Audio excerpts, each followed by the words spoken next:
On November 20th, 1978, Paul Newman learned that his only son, Scott, had died at 28 from an accidental overdose of drugs and alcohol. Newman was at Kenyon College in Ohio, directing a stage production. He returned to the work afterward, but the guilt followed him for the rest of his life. Years later, during interviews intended for a memoir, he admitted that nothing could repair the guilt he felt about Scott. The world did not know Paul Newman as a man who carried things like that. The world knew him as a man who was, in some fundamental way, impervious. You watched him on screen and felt the force of someone who could not be rattled. The blue eyes helped. The face helped. The stillness in his body helped. He could stand in a scene and say almost nothing and hold the entire frame. And when he did speak, the words landed with an economy that seemed almost inhuman. Other actors reached. Newman waited. The camera always found him. Critics spent decades trying to explain what it was, that quality, and most of them landed on some version of the same word: control. He had control. He was in control. He controlled the space around him. What they meant, without knowing it, was that he looked like a man who had never lost anything he couldn't afford to lose. He was born in Shaker Heights, Ohio, in January 1925, to a father who ran a sporting goods store and a mother who wanted something more from the world than Ohio offered. Arthur Newman was steady, respected, quietly disappointed in his older son, who seemed to drift. Teresa Fetzer. Newman was the dramatic one, the one with the theatrical instincts, the one who enrolled young Paul in dramatics and dance lessons before he had formed any opinion about what he wanted.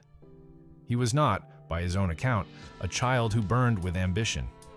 He was a child who liked a crowd's attention and didn't know yet what to do with that wanting.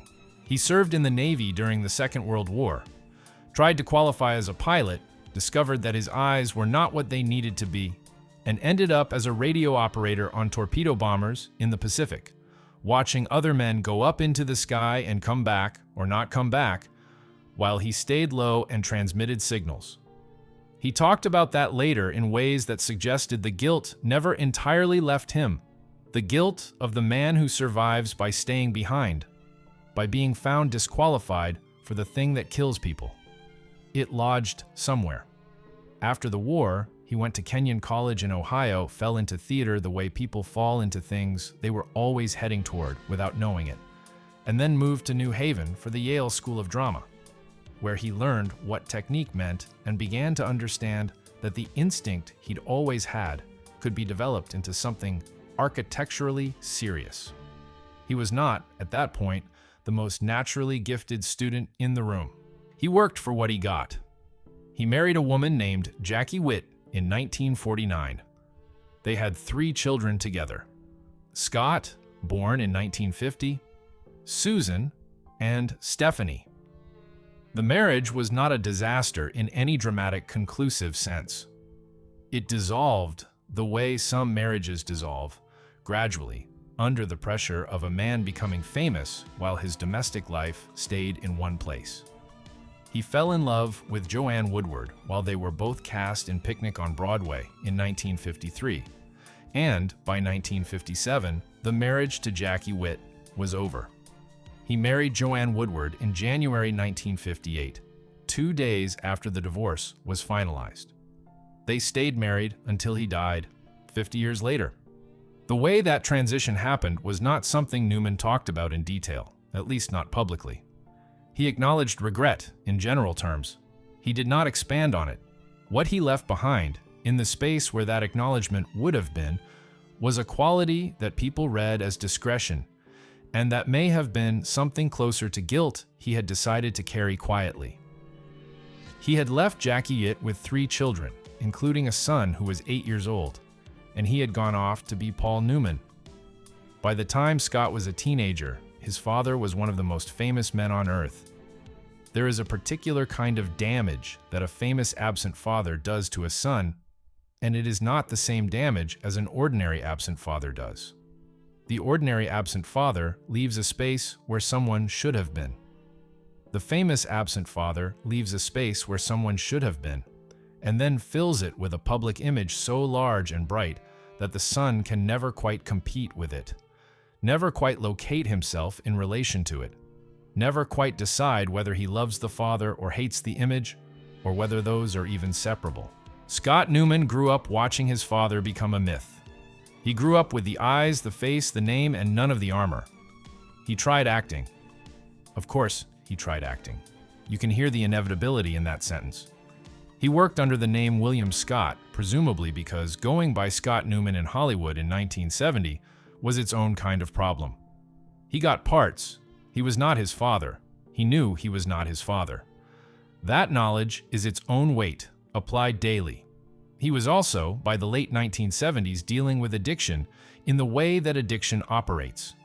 Inconsistently, intermittently, with periods of apparent stability followed by periods that were not stable at all. He had been in and out of difficult stretches for years. He was 28 years old in November 1978. He had spent his whole adult life in the shadow of a face that the world associated with effortless composure, and he was the opposite of effortlessly composed. He was someone who was struggling visibly and probably felt that the very fact of his struggle was a kind of failure, measured against the standard his father had become. On November 20th, 1978, Scott Newman died in a hotel room in Los Angeles. The cause was an accidental overdose. He had mixed alcohol with Valium and Quaalude, and his body stopped. He was 28 years old. Paul Newman was on a film set in Canada when the call came. Here is what the record shows. He finished the scene. Think about what that means for a moment. A man received news that his child was dead, and he stayed on the set, and he completed the work, and then he left. There are different ways to interpret that fact, and which interpretation you choose says something about how you understand the relationship between performance and feeling, between professional duty and private devastation, and about whether you think Paul Newman was, in that moment, demonstrating extraordinary control, or whether you think the truth is more complicated than that. The interpretation that the world has mostly reached for is the heroic one, the consummate professional, the man so dedicated to his craft that even grief could not pull him from his work. It is an appealing story. It fits everything the world already believed about him. It suggests that the control was so deep it had become biological, a reflex, something that ran below the level of conscious choice. He finished the scene because he was Paul Newman, and Paul Newman finished scenes. Full stop. But spend a little time with that image. Actually sit inside it, and the heroic reading starts to feel like a way of not looking too closely. Because what kind of man finishes a scene after learning his son is dead? Not a superhuman man. A man who has already, somewhere in his nervous system, made a decision about where feeling goes. A man who has been putting things somewhere for a long time. Newman grew up in a household where men were not performatively emotional. His father was respected, contained. The culture he came from, Ohio, the 1930s, the war generation, the particular stoicism that American masculinity constructed in those decades, did not produce men who discussed the architecture of their inner lives. It produced men who did the next thing. When something hurt, you did the next thing. When something broke, you figured out what the next thing was, and you did it. The ability to continue functioning was not a suppression of feeling. It was a demonstration of character, or so the code said, and Newman had grown up inside the code. He also spent his professional life in an art form that demanded he know the difference between real feeling and performed feeling. He was one of the most technically sophisticated screen actors of his generation. He understood, on a level that was both intellectual and physical, that there was a craft to emotional expression, that you could produce the appearance of grief without feeling grief, that the gap between the internal state and the external performance was where the actor lived. He had spent 30 years managing that gap with exceptional skill.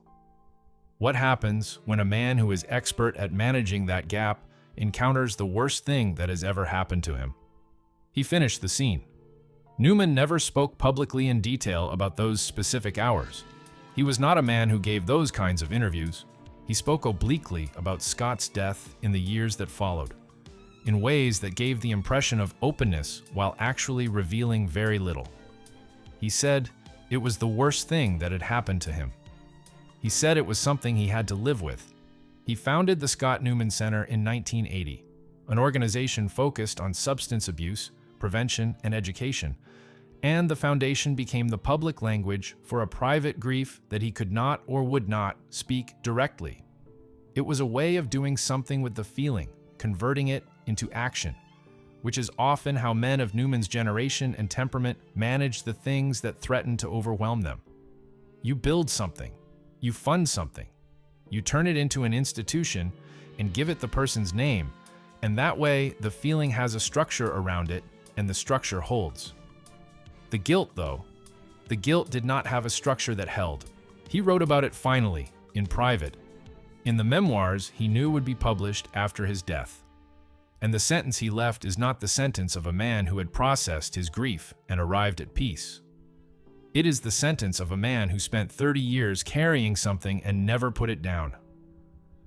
There's nothing you can say that will repair my guilt about Scott. It will be with me as long as I live. The passive construction is notable. Not nothing I can do, but nothing you can say. He is speaking to an imaginary interlocutor, a therapist, or a friend, or a priest, or a reader, someone who might offer absolution. And he is saying, preemptively, that it won't work. The offer is refused before it arrives. What was he guilty of? He did not specify because he did not need to. He knew. Anyone who has thought about the shape of his and Scott's relationship knows. He left when Scott was 8. He became the most recognizable face in America, while his son tried to become a person in the ordinary way, without the armor and without the resources, and without the genetic luck of those eyes. He was present in Scott's life in the way that famous fathers are present, financially, occasionally, with the enormous gravitational force of a life conducted at a scale that everything else has to orbit around. He was not a villain. He was not a man who deliberately abandoned or harmed his son. He was a man who made choices, as everyone does, and the choices he made in 1957 and 1958 were choices that left a child to grow up in particular conditions. And those conditions were not kind to that child, and the child died at 28 in a hotel room, and the father had to live with that sequence of events. The guilt of a man like Newman is not the guilt of a monster. It is the guilt of someone who understands causation well enough to trace a line backward through a life and arrive at his own decisions, and who cannot look away from what he finds. He was a man of exceptional intelligence. He was not going to console himself with the claim that it wasn't connected, that Scott's struggles had nothing to do with the conditions of Scott's childhood, that the famous father who was mostly absent and then mostly enormous had no effect on the son who tried to become an actor and couldn't quite make it work and drank and used and finally used too much. He was not going to perform that particular act of self-deception. He was too smart and too honest, and those are not always comfortable qualities to have. The other thing that complicates the image of the controlled man is what Newman's relationship to control was actually about. People who knew him described a man who was, privately, not calm in the way his public persona suggested. He was anxious. He was prone to self-criticism to a degree that surprised people who expected confidence. He was someone who worked, exhaustingly, at the version of himself he presented to the world. The racing career was often read as a rich man's hobby, a vanity project, an escape from the pretentiousness of Hollywood. But Newman himself said more than once that it was one of the few places where he felt unambiguously himself, where the feedback was immediate and unmediated and honest, where you either stayed on the track or you didn't, where performance was measurable and the measurement had nothing to do with whether you were Paul Newman. On a racetrack, being Paul Newman was actually a handicap. Nobody let you win because of your face. He kept racing competitively until he was in his late 70s. He won a national championship at the age of 70. He was looking, on some level, for a place where the myth couldn't follow him. The myth had been following him for a long time. His film career tracks a particular arc that is worth understanding as a way of understanding what kind of artist was underneath the famous face. The early work is cautious, finding its footing. Somebody Up There Likes Me in 1956, where he steps into the role originally planned for James Dean after Dean's death, and does it with a physical intensity that convinces. The Long Hot Summer in 1958, where he meets Woodward on screen in a dynamic that is charged in the way that real chemistry always reads as something almost uncomfortable to watch. And then Cat on a Hot Tin Roof, also 1958, and suddenly Newman is doing something that the romantic lead category doesn't quite cover. Brick is a man who cannot or will not have sex with his wife, and drinks instead, and carries a grief that the film cannot quite name, because 1958 would not let it be named, and Newman plays the refusal and the grief and the drinking with a coiled, exhausted quality that feels completely true. It is not a performance about looking good in the frame. It is a performance about what a man looks like when he is actively fighting something inside himself. That quality, the sense of interior combat, runs through the best of his work. HUD in 1963, where he plays a man who is genuinely not good, genuinely selfish and cold, and does not soften it into likability. He is 48 years old on screen, and you feel the years. The Hustler in 1961, Fast Eddie Felson running his talent into the ground because he hasn't learned yet the difference between being good at something and knowing how to use it. Cool Hand Luke in 1967, where he plays a man who cannot conform to a system even when conformity would save his life. And the film frames this as heroism. But Newman plays it with enough of the self-destruction visible that the heroism keeps slipping into something more troubling. A man who needs the war more than he needs to survive it. He was nominated for the Academy Award 7 times before he finally won it. For The Color of Money in 1986, reprising Fast Eddie Felson 25 years later. The win was widely read as overdue recognition, but there is something interesting about the fact that he won it for a reprise, for returning to a character he had already played, for a film that is in some ways about what happens when the version of yourself that you built in your youth comes back to be accounted for. Fast Eddie at 60 is a man managing his younger self's legend from a position that is not quite comfortable. The character was not designed as autobiography, but film has a way of finding the actor inside the role, and Newman in 1986 was doing that reckoning for real. And it shows. He was also, by 1986, already 8 years past the death of his son. The grief was not new, it was embedded, architectural, part of the structure of who he was by then. You cannot carry something like that for 8 years without it changing the quality of everything you do, including the quality of your silence, and the quality of your stillness, and the quality of the way you inhabit a frame. When Newman is at his best in his later work, there is a heaviness in him that is not age. It is something that age accommodates but did not cause. Critics described it as gravitas. It was the specific gravity of a man with something to carry. The Newman, who founded the food company in 1982, Newman's Own, with the writer A.E. Hotchner, and who gave all the profits to charity, was not doing it as a publicity exercise. He was, characteristically, slightly embarrassed by the scale of its success. The company made money faster than he expected, and the charitable giving expanded because the money kept coming in. And eventually, it ran into the hundreds of millions of dollars. He seemed genuinely puzzled by this, and slightly suspicious of his own good fortune, in the way that a man with a private guilt might be suspicious of public success. He accepted that he had been lucky, professionally and financially, in a way that not many people are. He did not think the luck excused anything. He understood the difference between what you've built and what you've failed. Joanne Woodward said in interviews over the years that Paul was someone who did not let her in on everything. She said it without bitterness, as a fact about the man she married. He was, in his private life, what he was in his professional life, controlled in a way that was not always comfortable to be close to. She understood that there were rooms he didn't open.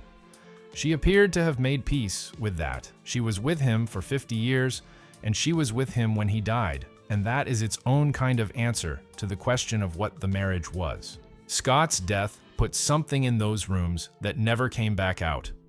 What Newman could not forgive himself for was probably not one thing. It was probably the accumulation, the leaving when Scott was 8, the years of being the famous father rather than the present one.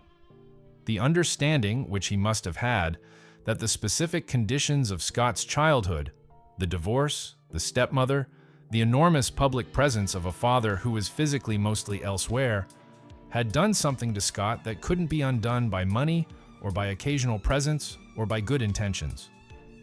Newman was not a man who was careless about self-knowledge. He had spent his professional life developing an almost forensic understanding of what drove human behavior. He applied that understanding to his own failures, which is not always what people do and which is one of the things that makes guilt of the irreparable kind rather than the kind that heals. He also knew, and this is perhaps the thing that was hardest to live with, that Scott had tried. Scott had tried to make something work in acting, which was his father's world, and had not been able to make it work. And then Scott had tried in other directions, and those hadn't worked either. And the trying had happened under the specific weight of a last name that was also a legend, in an industry where that legend was omnipresent. And there is no way to know how much of what happened to Scott Newman was inevitable given who he was, and how much of it was a response to conditions he did not choose and could not change. Paul Newman knew that. He could not look away from it. He did not look away from it for the last 30 years of his life. He died in September 2008 at 83 at his home in Westport, Connecticut, of lung cancer. The obituaries were long and warm and focused on the blue eyes and the race cars and the charitable giving and the great films. They mentioned Joanne Woodward extensively, as they should have. They mentioned Newman's own and the Hole in the Wall gang camp. They mentioned Cool Hand Luke and Butch Cassidy and The Sting and The Verdict, where he plays an alcoholic lawyer who almost destroys a case he should have won. One of the finest performances in his filmography. A study in a man failing in slow motion and then choosing not to fail. Right at the edge. They mentioned Scott's death in most of the longer obituaries, as a tragedy the actor had endured. They did not have access yet to the sentence he had written down and put away. "There's nothing you can say that will repair my guilt about Scott. It will be with me as long as I live." The memoir was not published until 2022, 14 years after he died. He had arranged it that way deliberately. There is a reading of Paul Newman that the public was given, and that is mostly true as far as it goes. A great actor, a funny and humane man, a devoted husband, a philanthropist of unusual integrity, someone who turned the accidental success of a food company into $250 million for charitable causes and thought the whole thing was slightly ridiculous. That reading is true. It is also incomplete. The man who finished the scene after learning his son was dead and then went home and built an institution in his son's name and gave money to prevention programs and never once said in public what he actually felt about the sequence of events that had led to a hotel room in Los Angeles on November 20th, 1978. That man was doing something more complex than being a professional and a philanthropist. He was managing, with the same discipline he brought to everything else, a grief that had no external form adequate to contain it. He had spent his career understanding how human beings externalize interior states, how they find the physical gesture that carries the emotional weight, how the camera finds what is true inside a performance. And when it came to this, to Scott, he could not find the form. He could not find the scene. He could not perform his way through it because it was the one thing that performance could not reach. So he carried it. He put it in the rooms he didn't open. He funded the institution with his son's name on it. He gave the money. He kept racing, kept working, kept being Paul Newman in front of cameras and cameras and cameras. And late in his life, in private, he wrote a sentence about guilt that he knew he would never have to say out loud to anyone. And he left it behind. The stillness that everyone admired, the composure that looked like control, the quality that made critics reach for words like impervious. It was real, but it was not what they thought it was. It was not the absence of weight. It was the posture of a man who had learned, very early and very well, that carrying weight without showing it was the only form of dignity available to him. He had carried the weight of the son he left when that son was 8 years old. He had carried it through 50 years of marriage and 7 Oscar nominations and hundreds of millions in charitable giving and 1 national racing championship at the age of 70. He had carried it to his deathbed in Westport, Connecticut. He never put it down. He said so himself, and then arranged not to be there when anyone could read it,